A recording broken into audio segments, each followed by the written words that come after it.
10% per year. It's one average, 1 every 10. So have you done anything since 5 years ago? No. Should we be? Oh, these are repairs that Are you talking 10% replacement? No. 10, Review. You're supposed to tunnelize 10% every year. That comes So out every, like that. so every 10 years, you've done the whole system. So with our 5-year road plan, sort of as a model, should we develop something like that for our sewer system too? Yes, that's that. 10 years. Yeah.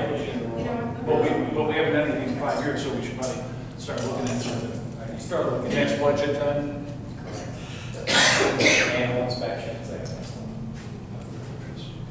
Nope.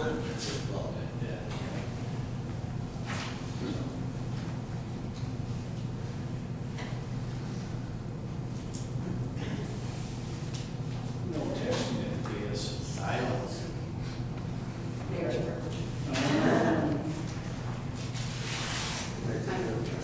Trustee. No testing it is. He must be running late.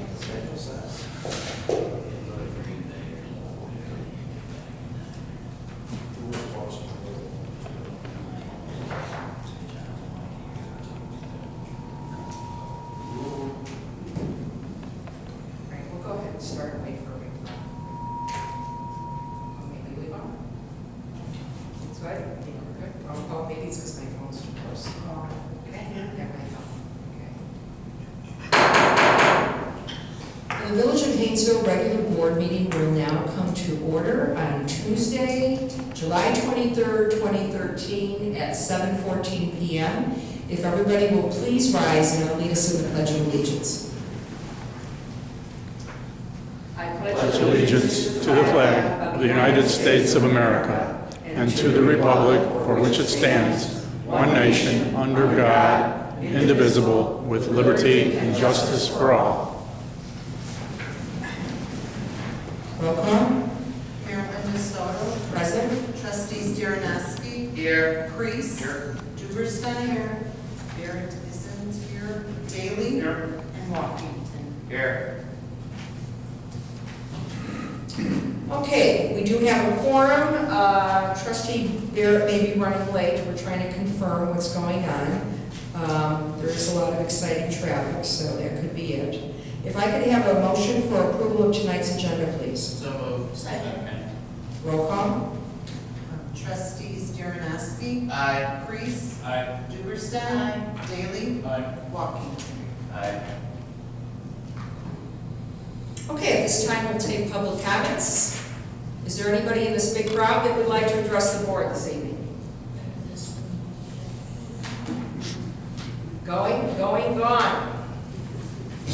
Move on to the omnibus vote agenda. So moved. Second. Roll call. Trustees Darrenowski. Aye. Kreis. Aye. Duberstein. Daly. Aye. Washington. Aye. Okay, we'll move on to reports and communications, starting with our village engineer, Greg Rowland. Thanks, Mayor. Later on in the business section today, there's an ordinance adopting by reference to the Lake County Watershed Development amendments. There are basically only 4 amendments, and they're all technical amendments related to surveying requirements. So that's part of being a certified community is that the village has to pass and be up to date on those current ordinances. Water tower, the wet portion of the tower has been cleaned, primed, and painted. The exterior has been blast cleaned and primed. And I'll let Terry fill you in on the remainder of the schedule for the water tower. The rectangular rapid flashing beacon permit has been obtained for Hainesville Road crossing and Tall Oak Drive. We ordered all the equipment, and I think it's a 4 to 6 week lead time for that will come to the village. One other item is that there's a Rollins Road informational meeting for the Lake County DOT improvements at Route 83 and Rollins Road. That is Wednesday, July 31st, 5 to 7 p.m. at the Round Lake Beach Civic Center for anybody interested.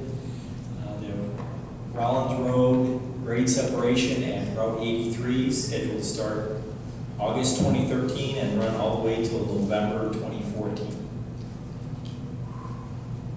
Want any more information? July 31st, need to attend. What time was that? It's 5 to 7 p.m. 5 to 7. Buy your scooters now.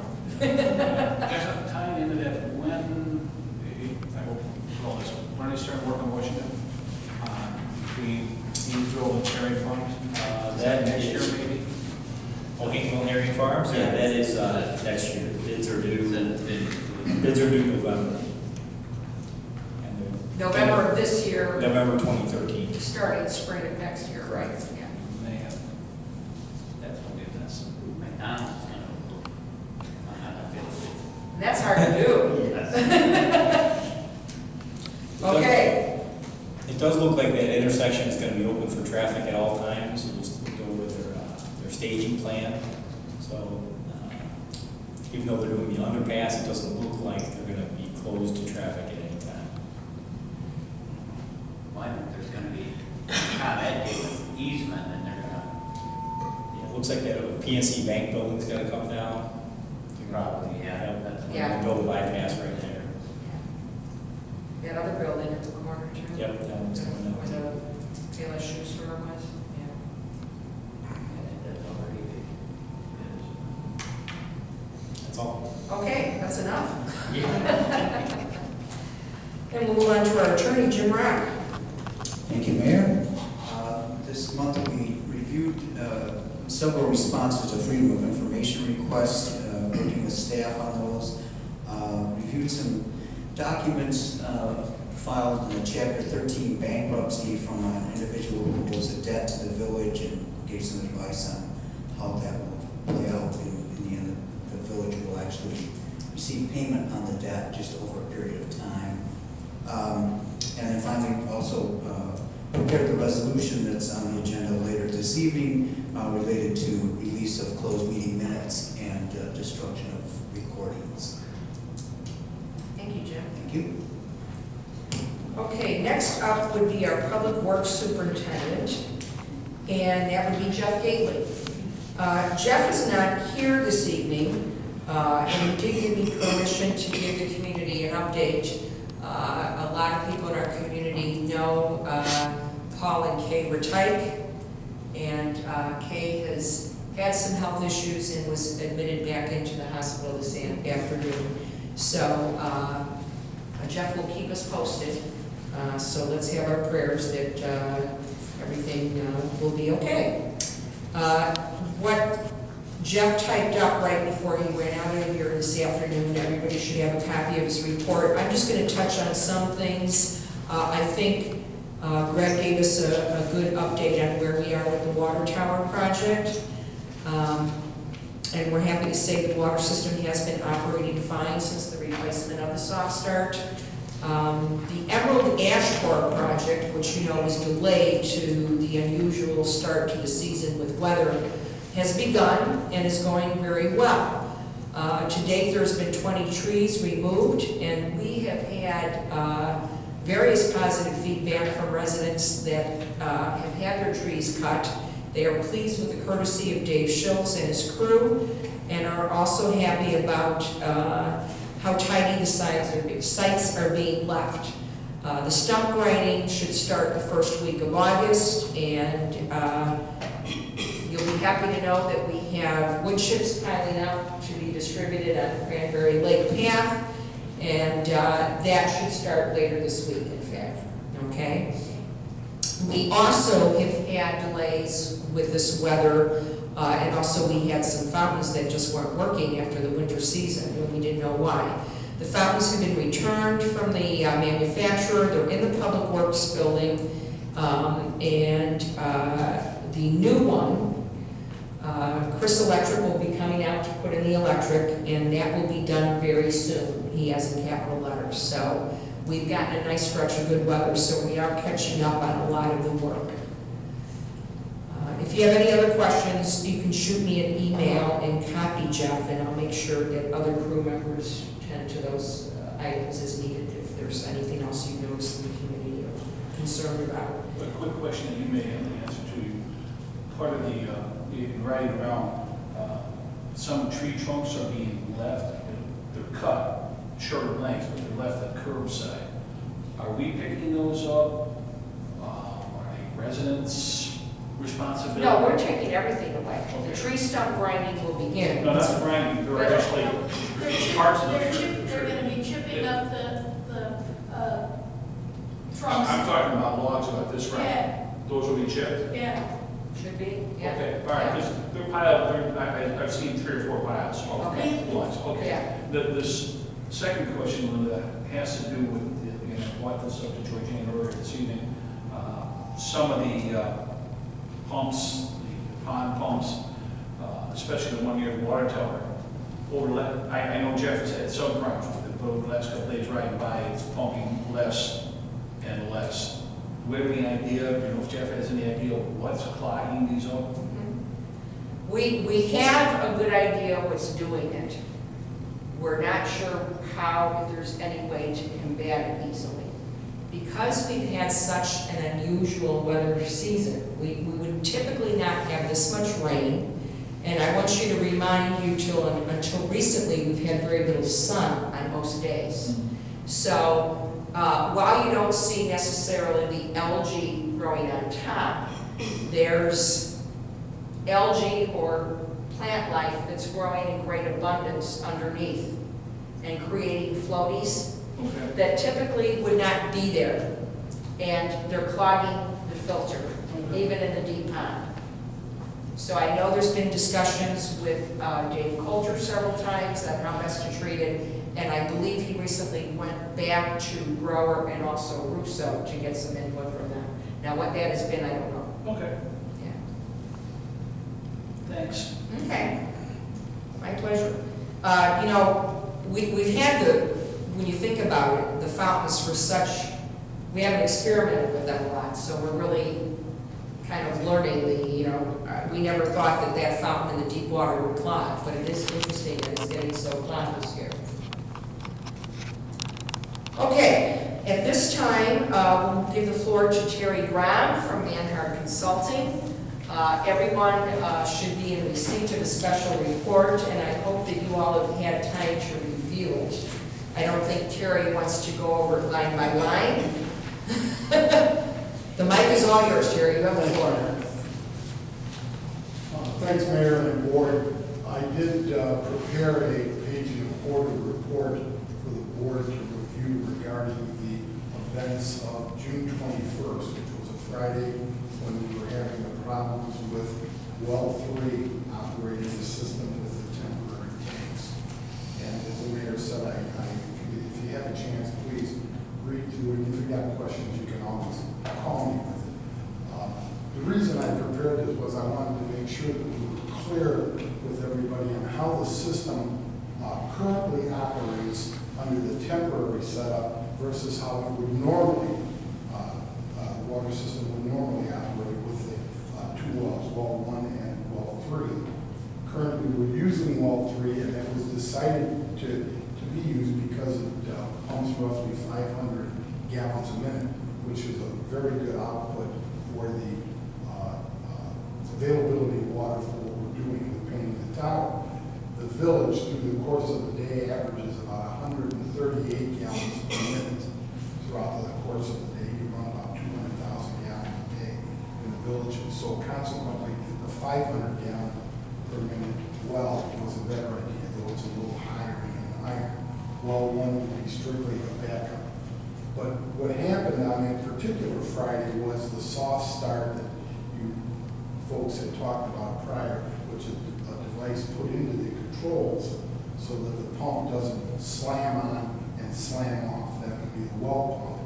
It allows the pump to ramp up and ramp down. Had been wearing and in fact was tripping out and causing the well pump to trip out. So consequently, where we normally would have 4 on and offs an hour of the well 3 pump to operate the system with the temporary tanks that are set throughout the village. In fact, we weren't getting that pump to operate at all because this thing is tripping out. When I talked to the mayor on the phone, as a matter of fact, that Friday morning, I suggested to her that it may be a Commonwealth Edison problem. One of our communities had a problem recently where Commonwealth Edison's equipment on the pole, the regulators and resistors and transistors and those type of thing, had been worn, and ComEd came in and changed everything and tightened up the system, and we didn't have any power. I thought maybe we were getting power lifts and voltage regulation. Walter, you probably understand that better than I do. I'm not an electrician, but in your business, I'm sure you understand what that is all about. Consequently, when you have this voltage separation, sometimes these pumps do trip out. So originally, that's what I thought it was, and made that suggestion to the mayor on the phone. The actual answer was that it was a soft start. Eric from Chris Electric did change that out, purchased a new one and changed that out, and that ended up being the answer to the problem. We had absolutely no problem with all three tripping out. Since then, as a matter of fact, the system has run extremely well, and even under these conditions where we went to 90 and 95 degrees per day, we've got plenty of water in the system. Now, well one was originally set up, for those of you that have been around for a lot of years in the village, you know that well one was set up with the Deer Point subdivision in mind. There were tanks inside the well house and pumps to feed the system and that type of thing. When the tower was put online, that system was actually turned offline. And what we did was we replaced the two high service pumps. We put a new pump in and rebuilt the other one, which could feed the water tower then. The original pumps that were in there did not. Those pumps, of course, are worn. They've been running about 15 or 16 years now, and they're worn, and we need to replace the seals, and that's why we're losing prime. And I explained that in the report that I've given you. So what's happening there is we can run those pumps manually, or they'll kick on automatically, but we can't guarantee that they're going to pump water every time.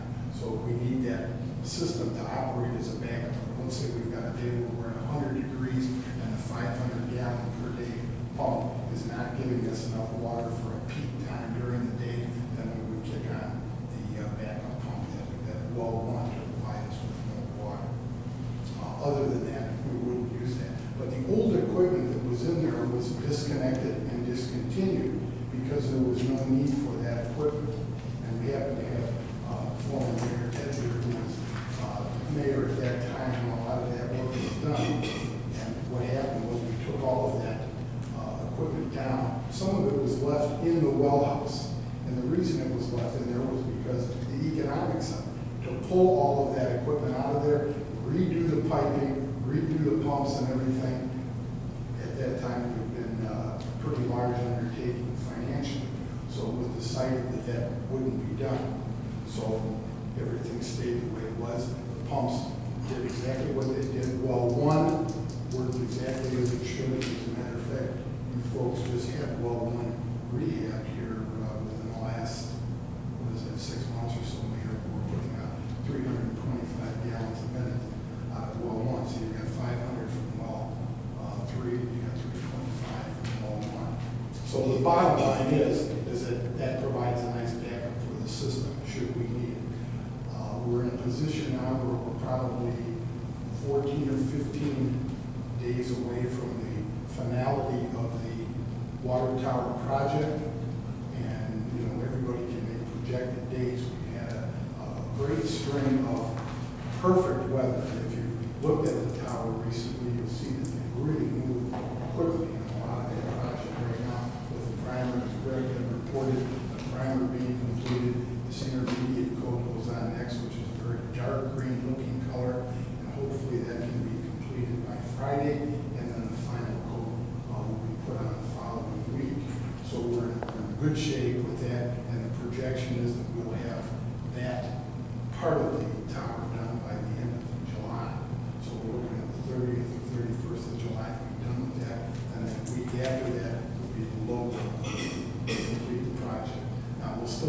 chlorinate the tower. There still have to be the various things to make sure that it's disinfected properly and make sure that it's operational and that type of thing. But we're down to a very short-term schedule now, and things really moved quickly over the last 10 days.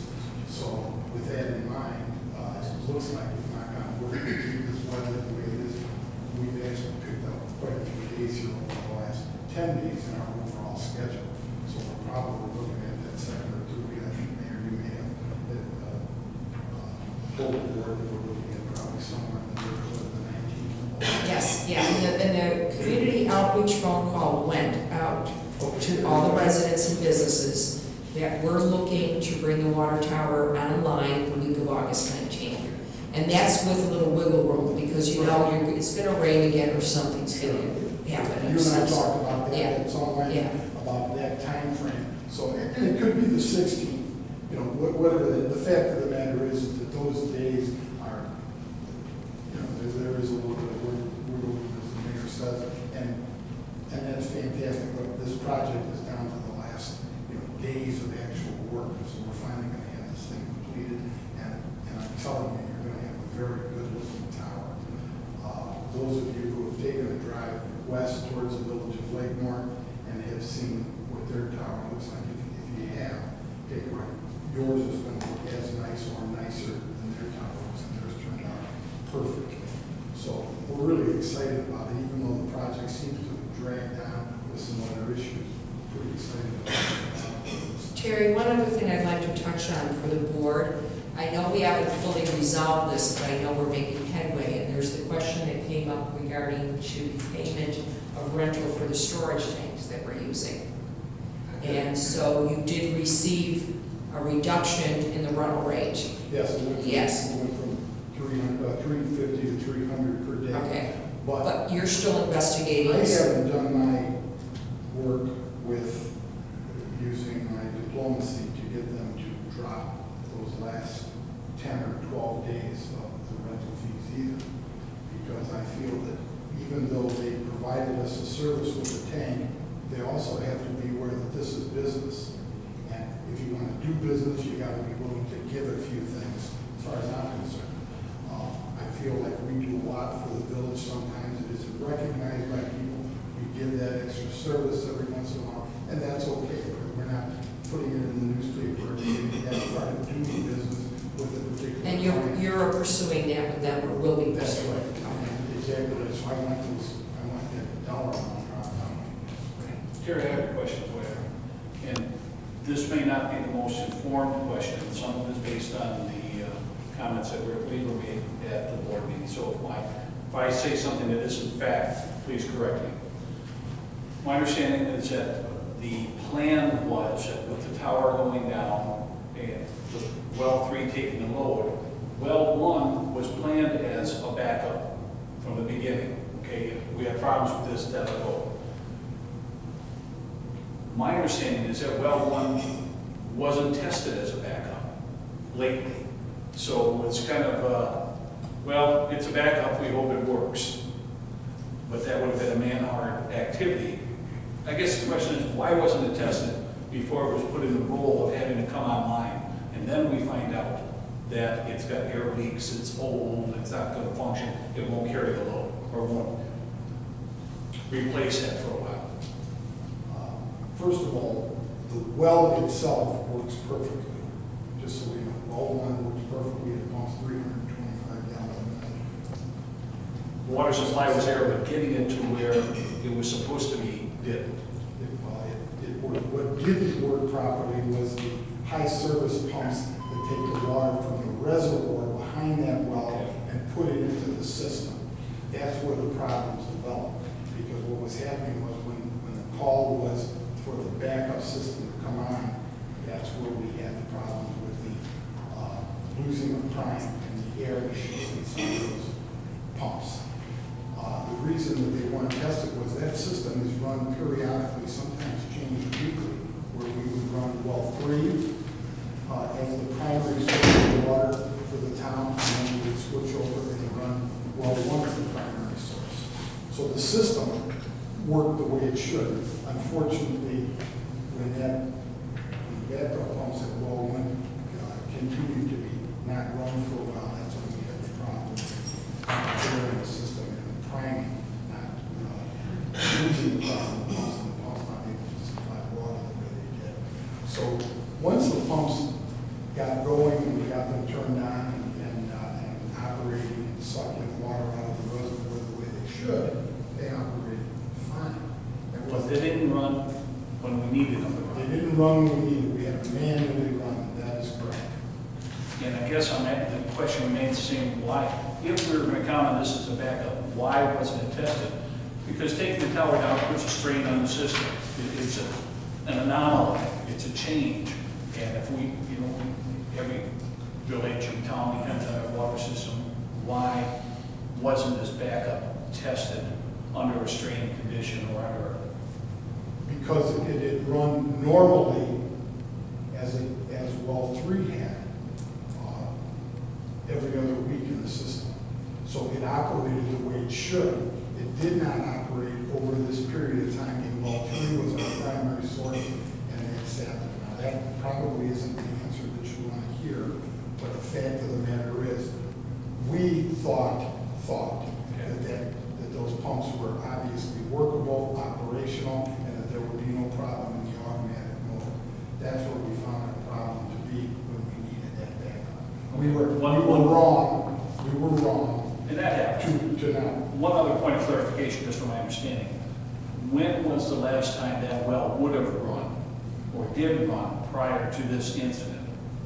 Probably before the tower work was set up and well 3 was put online a week or 2 before that. So, It was online up until we took the water tower Until we took the offline, tower correct? off. Is that my correct in saying that? so it's in a regular rotation. Regular rotation the way we've always Okay. done.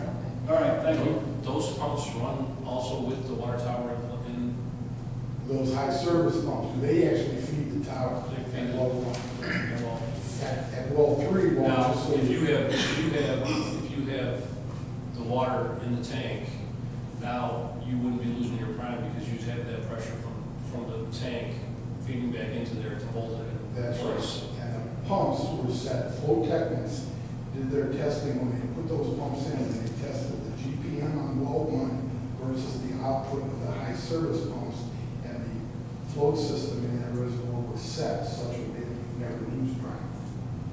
And we never had a problem with it for 16 years Because of the tower. because of the tower and because we rotated. Is there any way that we could test the system how would you say it? Without emptying the tower. Without emptying the tower, right, exactly. But that's what I'm saying, basically that's what I'm saying. See how the prime is. Is there anything that we can look at in the future that would say, take the tower offline for these pumps, see if they hold prime by a pressure, a loop or whatever, okay? And see what happens if it loses its prime to test it next time we have, so that we don't fall into this again. Well, I hate to say, I hate to be Monday morning quarterback of myself, but what we should have done was what you're saying exactly, and you're saying here, we should have tested that right from the get-go. We assumed everything was operational. As I said, I'm telling you, we were wrong not to do that. But we Well, should and I'm have going to add something further to that. We have not had a meeting that's been discussed yet because we wanted to make sure that number one, the system was stabilized, which it is proved to be, knock on wood. And obviously, the water tower and getting that moving has been the priority. But now that we've caught our breath, I think we do want to set a date, or we're anticipating maybe with Jeff being here tonight, we would set the date. Because what has also come up is there are items that, the seals, the gaskets you mentioned that need to be replaced because of age, impeller blades that need to be replaced of age. So, well, gee, should we have thought of that beforehand and said, gee, is now the time to do that too? I don't know. But it goes back to our long and short-term plan. Yes, this falls back on Manhard because they're our operator, but I want to have a meeting where we walk through piece by piece of each equipment and the whole system and say, okay, this is the life expectancy of this, This is when it's inspected, this is when we plan on replacing it, and move forward from there. Does that make sense?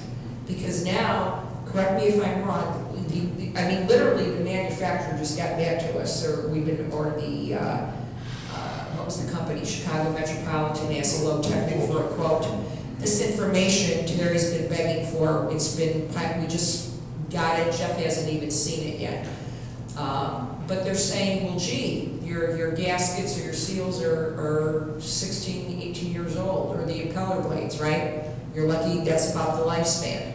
So is that something we should already had down, or you had down, and we don't want to beat anybody up anymore, we just want to get it down on the plan, and let's stick to it, of knowing when these things should be replaced. Can I add this, Mayor, please? I'm here to get beat up, that's why I'm here. But I will tell you this, about 3 months prior to the tower going down, in one of my monthly reports, I wrote that those pumps need work. As a matter of fact, we talked about it at a public works meeting, but you folks had just spent, the board had spent money on well 1, rehabbing that, the abandoned well 2. And I said at the meeting, I thought we would last a couple more months operating the way the system did, so we didn't have to expend a whole bunch of money. Is that my responsibility to look at that? I think part of that is, we always look at the amount of money that we're spending with each particular village that we do work for. So I thought, well, if we can make this last a little bit longer so we're not chewing into all these budget numbers, it would be the smart thing. In hindsight, now, it probably wasn't, because we could have had those repaired and this would be a non-issue. Terry, I'm gonna take another swing. And this is not at you personally, this is at Manhart. We count on Manhart to run our water system, and we count on them for a lot of engineering services, and you have done well by us. No pun intended. The main point I want to make is that preventative maintenance, you've been in business long enough to know preventative maintenance saves a lot of money in the long run. Those pumps should have been inspected with some regularity, and we shouldn't have gotten to this point. I appreciate you made a decision, and because of things, anomalies, it blew up. It went badly. Moments ago, and none of you were in on this conversation, I asked Greg about, and I was talking to Gary briefly about our sewer system. I said, what condition is our sewer system in? And I asked Gary if we ever had cameras run, televised. And we checked with Greg and with Terry, and it was about 5 years ago that we had them all done. And I said, Greg, what is the recommendation? How often should we do that? And he said, roughly 1/10 of the system should be done every year. Okay? When's the last time we did anything? 5 years ago. So this is something I think, I don't know if it's been recommended to us and we didn't follow up, whether it's taken to Public Works or whether it's not brought forth by Manhart. In the light of preventative maintenance, we need to have a plan, and I think the plan needs to be suggested by Manhart because you have the expertise. The village needs to do this, and then I think we need to follow up and do it. But we need to push from your company. I agree with you. Thank you. I think that point is well stated. I think that that's interesting and we should be doing.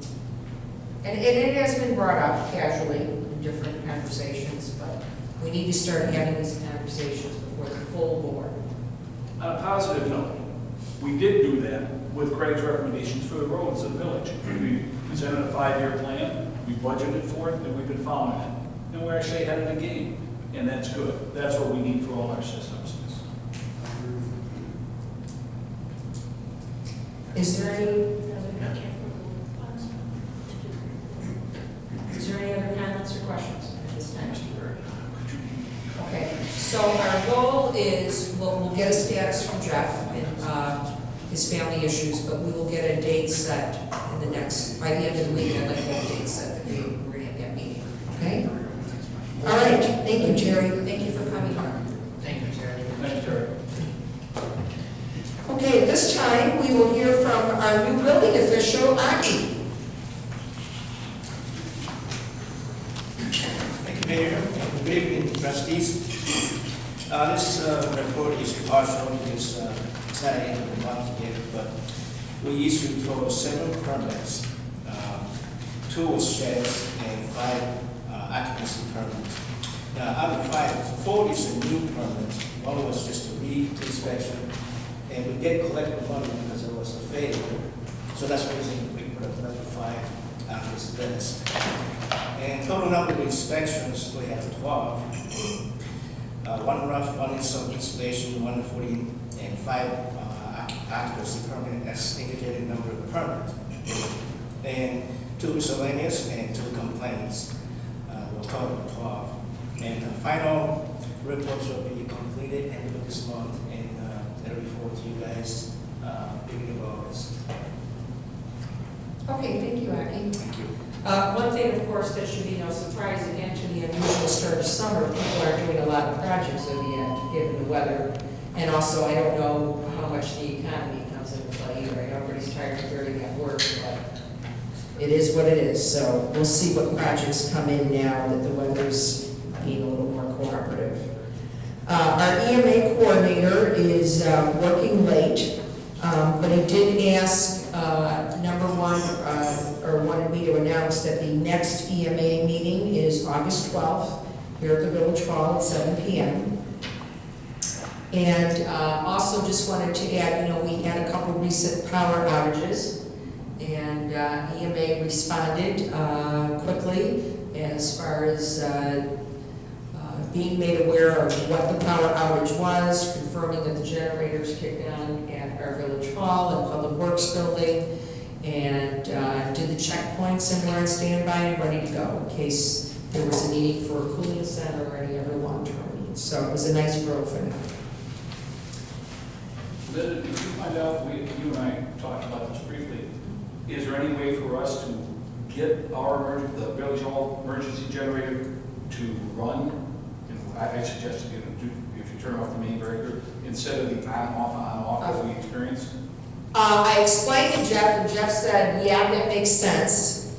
When Eric comes out shortly to do the install for that new fountain, he and Eric are going to look at it together and then maybe even perhaps write a policy. So if he's not here, we know what to do. The concern was with the last outage, as it was trying to shift its load to different grids.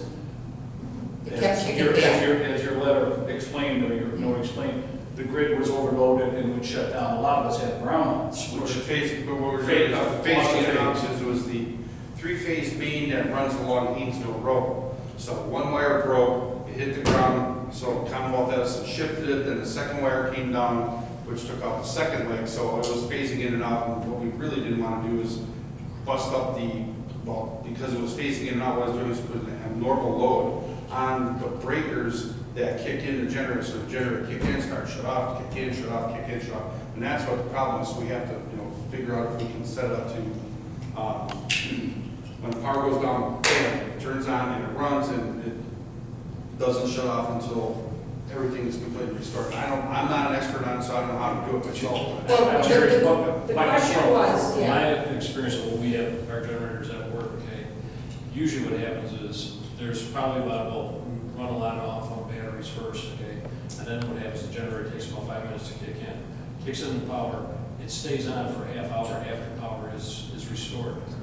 So it has an automatic switch that says, guess what, wait there for 15, 20 minutes, just in these cases like you've experienced here, where it goes on and off, we're switching grids. So the question we should ask Eric is he can change the time delay. Right, see if the time delay comes in. Or that, can we If have there isn't, there should be a time delay that says, okay, when power is restored, it takes about a half hour, and then you switch back over to the other power. This way you know for a fact that it's stabilized and you're there. Okay. Okay, now question for Terry, not throwing you under the bus. I know, that's why I'm late, because I was getting my backside kicked by a customer too, don't feel bad. Are the well houses set up that way with the generators, are there? Yes. Okay, all right, that's my only question, thank you. We have there's a cool down period of the genset after it runs of about 20 minutes. Okay, So all right, that's. you have to make sure that conduit power is lost. So there's a 40-second delay or whatever that's set up for to make sure that conduit power is actually lost before the generators will kick Okay, I thought so, because there's been times when power's been restored, and I'm out with EMA looking at well houses, things like that, and the gen sets are still running, so that's why I had to ask the question, to make sure, because My I concern know enough to be dangerous. My concern is for the residents in a situation like this. There's nothing that we can do. Usually in the residences, they don't have three-phase in their house. I understand that, but our power came on and off, on and off. Well, yeah, For myself, I turned off my main breakers because it's a good way to burn out motors. If your air conditioning is on and your motor is running at a lower power, your refrigerator or your electronics, I just suggest in a situation. Well, like this- computers, our big concern here was the computers. My suggestion for the residents is just flip your breaker off, and every now and then, lately, I waited for about a half hour, turn it back on, and probably half would be up.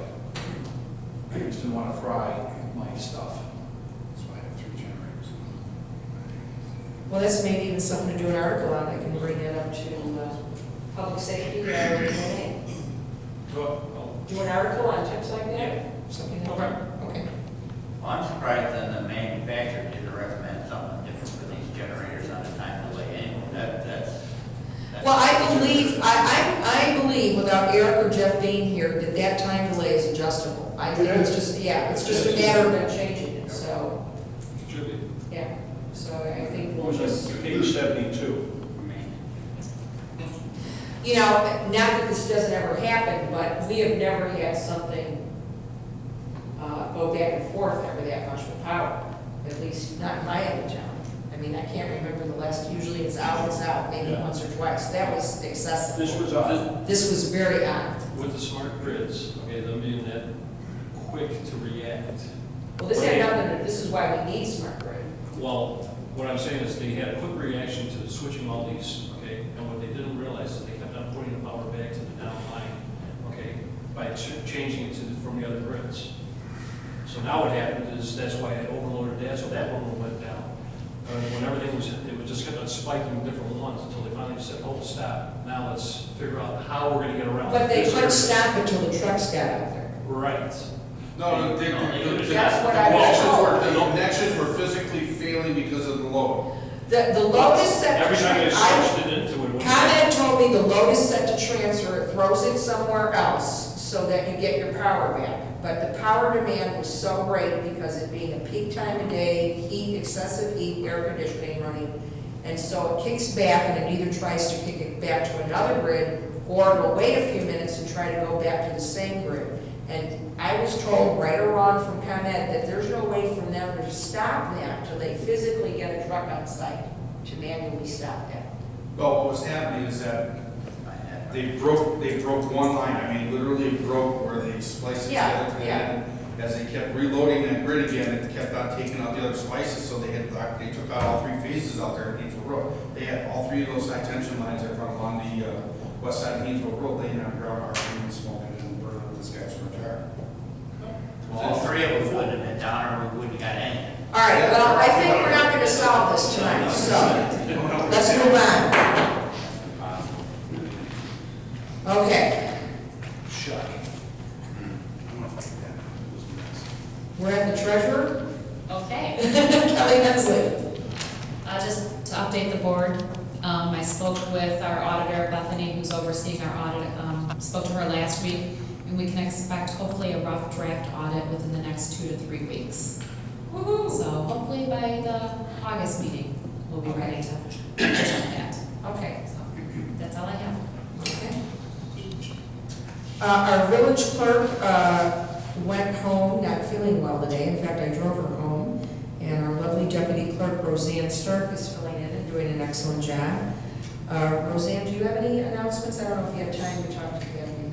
Okay, that's fine. So we'll move on to the mayor's report.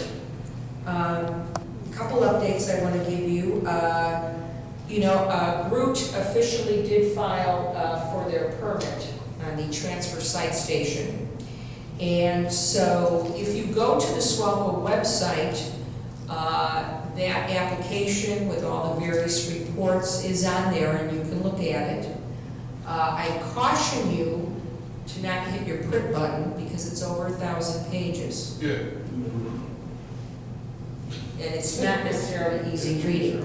However, I will tell you this, Number one, as a member of SWELCO, which Hainesville is, Walter Willis, the director of SWELCO, and his staff are poring over this, representing all of our communities in SWELCO's best interests. So we will be getting feedback from them. I asked Walter, as I was looking at this tremendous application online, how I could easily find the traffic area and the housing impact area. And Walter said, it's not as easy as it looks or doesn't look, and I'll print them out and mail them to you. I got a package that was literally this thick. I don't know if you saw the pile that Greg Ruin left with. He is delivering those reports to Al Maiden, who is the gentleman that is prepared and trained to look at these reports, and I'm asking him to look at it for the best interests of the Village of Hainesville, and we should have a report from him. I'll know tomorrow exactly how long he thinks that will take to prepare. I will share it with you as soon as I have it, and I will also be sharing that with SWELCO.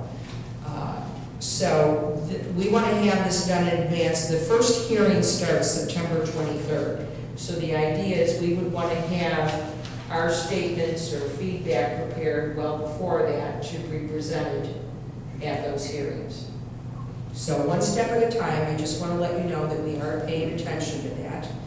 Also, very recently, there was a Northwest Sewer Advisory Committee meeting in Round Lake Beach, at the Round Lake Beach Village Hall. Anybody that resides within the Fox Lake Sanitary Sewer District is going to, starting January 2014, have a $1.50 extra charge on their sewer bill. It's not a sewer increase. This is a special assessment, almost like an SSA, because it is strictly for the sole purpose of updating the sewer system, redoing the Round Lake Beach lagoons, and if you're familiar enough with the Chicago Deep Tunnel Project, this is the Lake County version of the Deep Tunnel Project. It's probably the easiest way I can describe it. I will have a better way of describing it to our residents and businesses that reside within our district, because like most districts, we're half and half. This is going to impact Cranberry Lake single-family homes, the Cranberry Lake townhomes, and most of our newer business owners along Route 120, and also Union Square townhomes. All those residents and businesses will be impacted by this $1.50 charge. Everyone will receive a letter from Lake County explaining this increase and when it takes effect. Our job as a village is, I was present at that meeting to observe a PowerPoint presentation that was prepared by Lake County and the engineers designing the system, along with the other municipalities, because ultimately this is something we'll show here at our village hall for our residents and business owners, for them. If they want to understand what this project is, they can come find out. We will also post it on our website so people can click on it and watch it that way. It was a very well prepared PowerPoint. There were several suggestions to add a few more details to bring it down to a level of, let's face it, most people don't think about sanitary sewer. I know until I became a trustee and then a mayor, I never thought about sanitary sewer or water the way I do now. So we have to remind ourselves that everyday people don't think of these things or necessarily understand them. So we simplified it a little bit more. We will have that PowerPoint in the near future. So sometime in the end of September, early October, we will be hosting a meeting. It might be our second September meeting or a special meeting. As it gets closer to the date, I'll get suggestions and feedback from all of you. We will be showing a PowerPoint to the public. I Everybody should be familiar with the CTY call that went out explaining the watering ban continues and when we expect to have the water tower back online.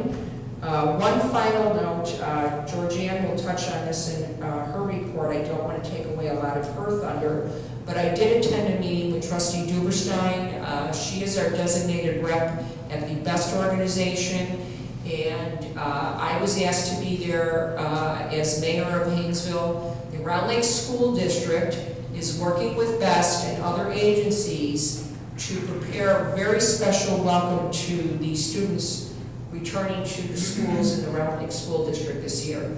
That is a school district that has a high percentage of students that come from maybe a home that there isn't two parents, maybe there's no parents, maybe they're living with an aunt or whatever. We want to let them know that there's people in the community that care about them and want them to succeed. And I will let Georgia tell you a little bit more about it, but I am asking and pleading, especially to my trustees here, I know it's not easy for all of you, but if some of you can hold August 20th, the morning of, to volunteer and be on hand at one of the schools in Round Lake, whether it's the high school, middle school, elementary, please try to make yourself available, because this is a very worthwhile project and effort.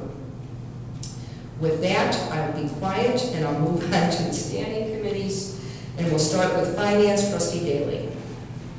For once, I have good news, positive news. If you think back to March and April, when we found out the state wasn't going to come through with as much money as we thought, we put a freeze on all expenditures, and then in the developing of our budget, or we developed our budget, there were a number of items we froze until we could find out how much unspent funds from the last fiscal year we had.